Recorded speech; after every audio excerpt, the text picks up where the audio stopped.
أعوذ بالله من الشيطان الرجيم.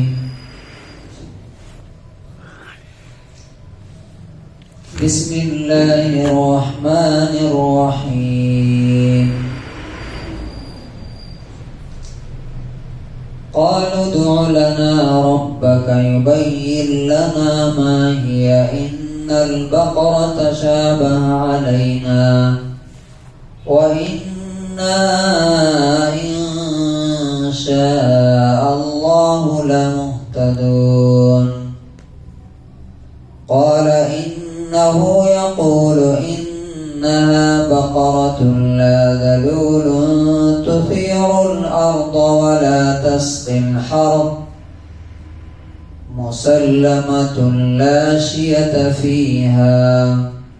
قالوا الآن جئت بالحق فذبحوها وما كادوا يفعلون.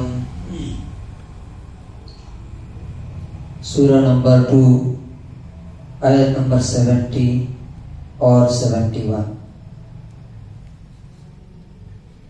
انہوں نے کہا ہمارے لیے اپنے رب سے دعا کرو کہ وہ ہمیں صاف صاف بتائے کہ وہ گائے کیسی ہونی چاہیے. بے شک گایوں کے بارے میں ہم کنفیوژن کا شکار ہیں، اور اگر اللہ تعالیٰ نے چاہا تو ہم ضرور صحیح چیز تک پہنچ جائیں گے. تو موسیٰ علیہ السلام نے کہا کہ بے شک اللہ تعالیٰ کہتا ہے کہ وہ ایسی گائے ہے جسے زمین جوتنے کے لیے اور سینچائی کرنے کی ٹریننگ نہ دی گئی، وہ بالکل بے عیب ہو، صحیح سالم ہو، اور اس پر کوئی ایک دھبا بھی نہ ہو، کوئی داغ نہ ہو. تو انہوں نے کہا کہ اب آپ نے صحیح بات بتائی. پھر انہوں نے اسے ذبح کیا اور وہ بہت ہی مشکل سے اسے کر سکے. They said, call upon you, Lord, to make clear to us what it is. All cows look alike to us, and indeed we insha'Allah will be guided. He says, it is a cow neither trained to plow the earth or to irrigate the field, one free from fault with no spot upon her. They said, now you have come with the truth. So they slaughtered her, but they could hardly do it.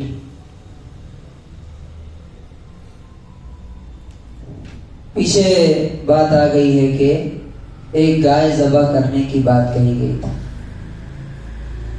لیکن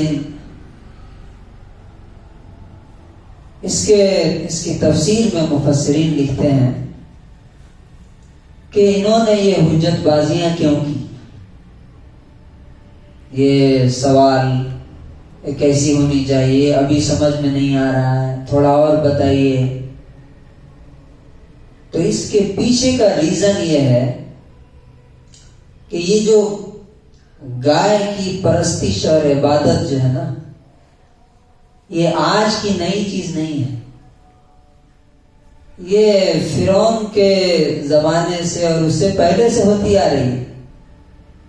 تو چونکہ مصر میں بھی گائے کو پوجنے کا رواج تھا، اور چونکہ یہ موسیٰ علیہ السلام کی پوری قوم غلام تھی، تو آپ کو معلوم ہے کہ جو اپر کلاس ہوتا ہے نا، جو حاکم تب رولر کلاس ہوتا ہے،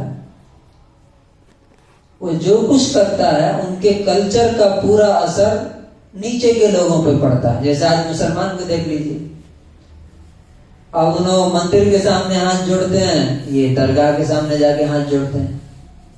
وہ بھجن گاتے ہیں، یہ قوالی گاتے ہیں. بہت ساری سملرٹیز ہیں. تو اسی طرح سے مصر میں ان کی دیکھا دیکھی ان کے اندر بھی گائے کے پوجنے کا ایک گائے کا ایک احترام پیدا ہو گیا تھا. تو اللہ تبارک و تعالیٰ نے کہتے ہیں نا، ایک تیر سے دو شکار. ایک تو یہ کہ جس نے قتل کیا اس کا بھی پتہ لگ جائے گا کہ کس نے مرڈر کیا ہے، آگے بات آ رہی ہے. اور دوسرا یہ کہ اپنے ہاتھ سے اس چیز کو ذبح کریں جس کا احترام ان کے دل میں بیٹھا ہوا ہے، تاکہ ان کو سمجھ میں آئے کہ اصل تقدس، احترام، رسپیکٹ اور عبادت اور ورشپ صرف اور صرف اللہ کے لیے اور کسی کے لیے نہیں. تو اب دیکھیے یہاں پہ ہمارے لیے سیکھنے کی چیز کیا ہے اس کہانی میں، کہ جتنا جتنا انہوں نے بھاگنے کی کوشش کی اتنا ہی پھنستے چلے گئے.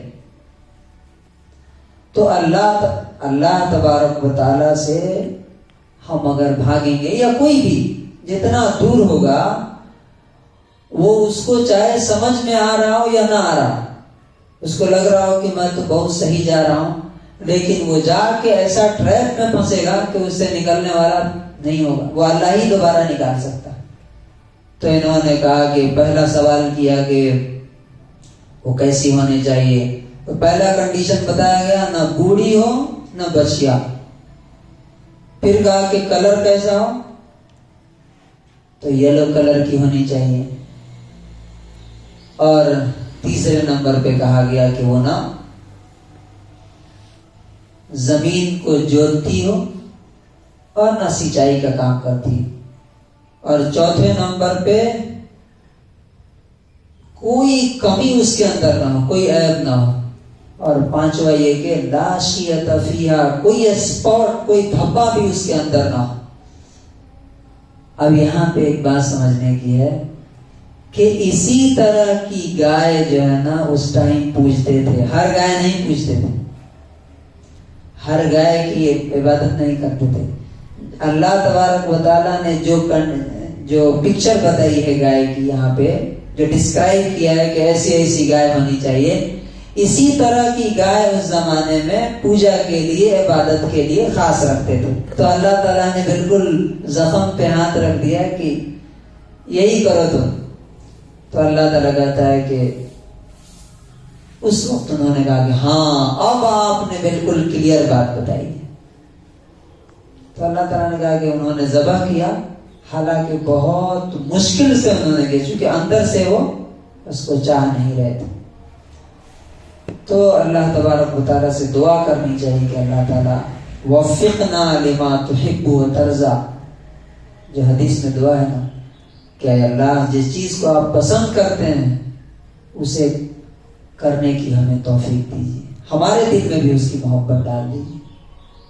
اللہ تبارک و تعالیٰ ہمیں اس طرح کی بے راہ روی اور گمراہیوں سے بچنے کی توفیق نصیب فرمائے، اور اس کے احکام کے سامنے اپنا سر جھکا دینے کی توفیق نصیب فرمائے.